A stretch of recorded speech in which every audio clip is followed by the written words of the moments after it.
বাংলাদেশিদের চিকিৎসা না দেওয়ার ঘোষণা করলেন কলকাতার হাসপাতালে।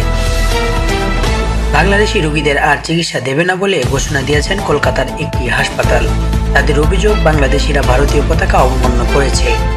যদিও একই অভিযোগ রয়েছে বাংলাদেশিদেরও। বৃহস্পতিবার 28 নভেম্বর বঙ্গীয় হিন্দু জনগণ নামের কলকাতার একটি হিন্দু সংগঠন বাংলাদেশের জাতীয় পতাকায় আগুন দেয়। টাইমস অব ইন্ডিয়া জানিয়েছেন, বাংলাদেশের সংখ্যালঘুদের উপর কথিত নির্যাতনের অভিযোগ তুলে পশ্চিমবঙ্গের উত্তর কলকাতায় মানিকতলার হাসপাতালের কর্মকর্তা JN রায় জানান, বাংলাদেশিরা ভারতীয় পতাকা অবমাননা করেছেন। এর জন্য এই সিদ্ধান্ত নেওয়া হয়েছে।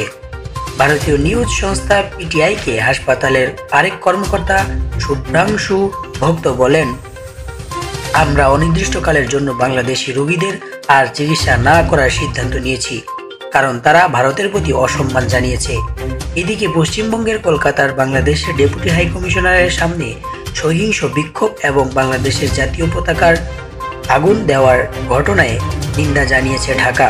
শুক্রবার 29 নভেম্বর বাংলাদেশের পররাষ্ট্র মন্ত্রণালয় থেকে এক বিবৃতির মাধ্যমে এই নিন্দা জানানো হয়।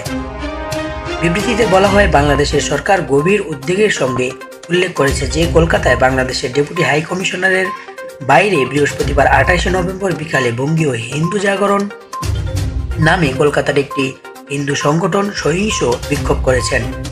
বিক্ষোভকারীরা পুলিশ ব্যারিকেড ভেঙে বাংলাদেশের ডেপুটি হাই কমিশনারের সামনে পৌঁছায়। তারা বাংলাদেশের জাতীয় পতাকায় আগুন দেয় এবং বাংলাদেশের সরকারের প্রধান উপদেষ্টা কুশপুত্তলিকা দাহ করে। পরিস্থিতি বর্তমান নিয়ন্ত্রণে আছে বলে মনে হলেও ডেপুটি হাই কমিশনারের সব সদস্যের মধ্যে নিরাপত্তাহীনতা বিরাজ করছে। এতে বলা হয়, বাংলাদেশের সরকার জাতীয় পতাকা অবমাননা এবং প্রধান উপদেষ্টার কুশপুত্তলিকা পোড়ানোর জঘন্য কাজের তীব্র নিন্দা জানায়। সেই সঙ্গে ভবিষ্যতে যেন এই ধরনের ঘটনা না ঘটে এজন্য প্রয়োজনীয় ব্যবস্থা গ্রহণের জন্য ভারত সরকারের প্রতি আহ্বান জানানো হয়েছে বিবৃতিতে। আরও বলা হয়, বাংলাদেশের সরকার যে কোনো ধরনের সহিংস কার্যকলাপের নিন্দা করে। একই